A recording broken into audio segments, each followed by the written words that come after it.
Hello दोस्तों, नमस्कार। Quality education centre में आप लोगों का स्वागत है। मैं आप लोगों को आज क्लास 10th का साइंस का कुछ ऐसे VVI ऑब्जेक्टिव क्वेश्चन बताने जा रहे हैं जिससे बार बार क्वेश्चन पूछे जाते हैं। इसीलिए आप लोग इस वीडियो में शुरू से अंत तक बने रहे। इस वीडियो के माध्यम से आप लोगों को मैं एक मॉडल सेट बताने जा रहे हैं।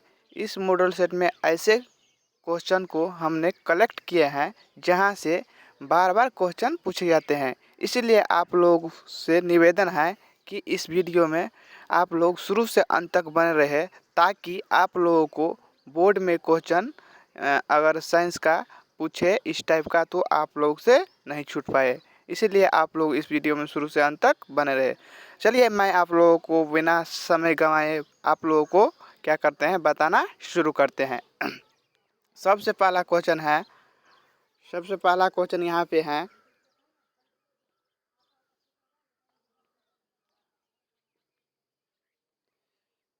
कार्बन डाइऑक्साइड यानी CO2 एक है। तो कार्बन डाइऑक्साइड का जो प्रकृति होता है सो क्या होता है, कार्बन डाइऑक्साइड का प्रकृति होता है क्षारीय। क्या होता है? क्षारीय। तो इसका सही उत्तर हो जाएगा क्षारीय, ऑप्शन नंबर बी। उसके बाद 2 नंबर है, अधातु के ऑक्साइड प्रायः होते हैं। तो अधातु का ऑक्साइड क्या होते हैं? अम्लीय होते हैं। अगर धातु का ऑक्साइड पूछे तो धातु का ऑक्साइड क्या होते हैं? क्षारीय होते हैं। उसके बाद है, कॉपर पायराइट्स का अयस्क है। कॉपर पायराइट्स का अयस्क होता है किसका होता है? तांबा का होता है। उसके बाद है, विद्युत अपघटन में ऑक्सीकरण होता है। तो विद्युत अपघटन में ऑक्सीकरण की क्रिया जो होता है सो क्या होता है, कहाँ पे? एनोड पर होता है। उसके बाद है, निम्नलिखित में से कौन सा संतृप्त हाइड्रोकार्बन है? तो देखिए, संतृप्त हाइड्रोकार्बन एल्केन के अंतर्गत जितने भी यौगिक आते हैं वो सभी क्या होते हैं? तो संतृप्त हाइड्रोकार्बन होते हैं। तो यहाँ पे एल्केन के अंतर्गत क्या है? ब्यूटेन है। C4H10 जो है ब्यूटेन, तो क्या है? एल्केन के अंतर्गत है। इसीलिए यह क्या हो जाएगा? तो संतृप्त हाइड्रोकार्बन हो जाएगा। इसके बाद है, हीरा एवं ग्रेफाइट हैं। तो हीरा एवं ग्रेफाइट जो है सो कार्बन के क्या है? अपरूप हैं। उसके बाद है, एल्कोहल का सामान्य सूत्र क्या होता है? तो एल्कोहल का क्रियाशील समूह ही होता है OH। क्या होता है? OH। तो देखिए कहाँ पे OH लगाता है। एल्कोहल का सूत्र होता है CnH2n प्लस OH होता है। उसके बाद है, निम्नलिखित में से कौन सा सहसंयोजी यौगिक है?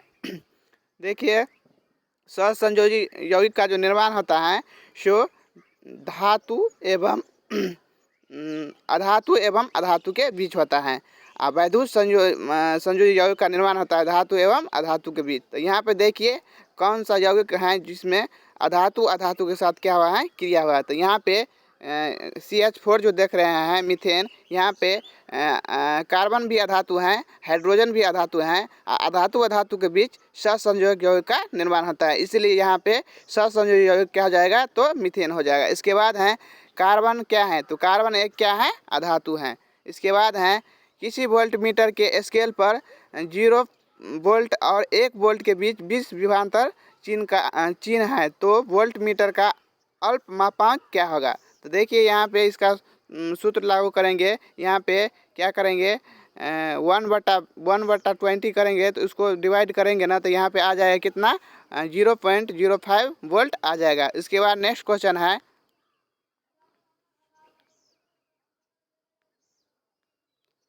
मनुष्य में प्रमुख उत्सर्जी अंग है। तो मनुष्य में प्रमुख उत्सर्जी अंग जो होता है सो क्या होता है? तो वृक्क होता है। उसके बाद है, प्रकाश संश्लेषण के लिए निम्न में से कौन सा कच्चे पदार्थ की आवश्यकता नहीं है?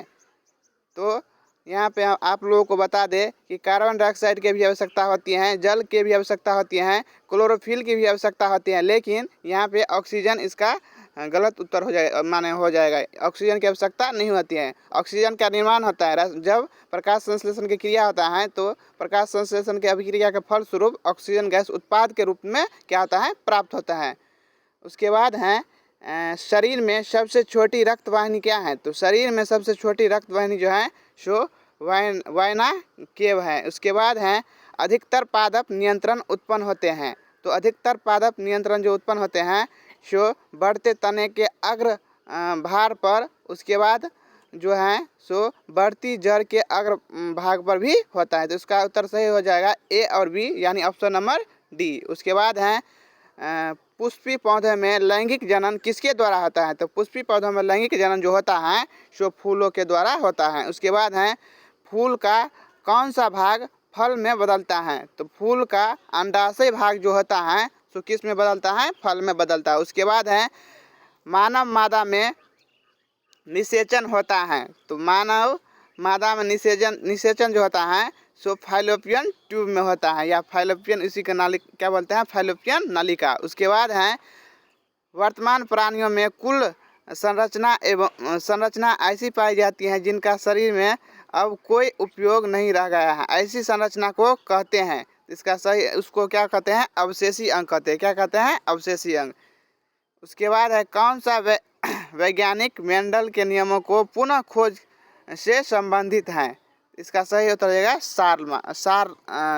शार्लमा। उसके बाद है नेक्स्ट क्वेश्चन,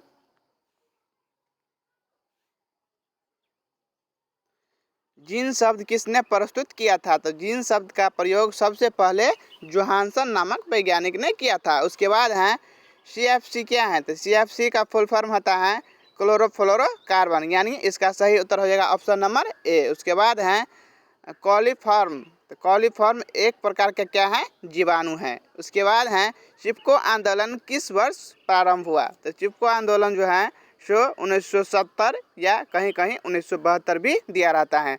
तो 1970 के दशक से क्या हुआ? शुरू हुआ। उसके बाद है आवर्त सारणी में 18वें समूह में स्थित तत्व कहे जाते हैं, यानी 18वें समूह के तत्व को क्या कहा जाता है? तो इसका सही उत्तर होगा निष्क्रिय तत्व कहा जाता है। अगर निष्क्रिय तत्व की बात करें तो या आप लोगों को मैं बता दूं, निष्क्रिय तत्व कितने हैं? 6 हैं। कितने हैं? 6। कौन कौन? हीलियम। कौन कौन है? हीलियम है। इसके बाद नियॉन है। उसके बाद आर्गन है। उसके बाद क्रिप्टन है। इसके बाद हीलियम, नियॉन, आर्गन, क्रिप्टन। इसके बाद क्या है? तो जेनेन है। क्या है? जेनेन है। इसके बाद क्या है? रेडियन है। क्या है? रेडियन है। ये 6 क्या है? 6 क्या है? अक्रिय तत्व हैं। इसके बाद आप लोगों को बता दूं कि अगर अक्रिय तत्व की संयोजकता पूछे तो अक्रिय तत्व की संयोजकता कितनी होती है?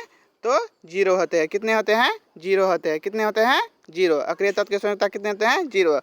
अगर अक्रिय तत्व के बारे में पूछे कि अक्रिय तत्व रासायनिक अभिक्रिया में भाग लेते हैं तो बताएंगे कि अक्रिय तत्व रासायनिक अभिक्रिया में भाग नहीं लेते हैं। अगर कोई पूछे कि अक्रिय तत्व रासायनिक अभिक्रिया में भाग क्यों नहीं लेते हैं तो आप लोग बता देना कि अक्रिय तत्व रासायनिक अभिक्रिया में भाग इसलिए नहीं लेते हैं क्योंकि अक्रिय तत्व क्या होते हैं? अस्थायी होते हैं। उसके बाहरी कोश में क्या होते हैं? 8 इलेक्ट्रॉन होते हैं, इसलिए अक्रिय तत्व जो है सो रासायनिक अभिक्रिया में भाग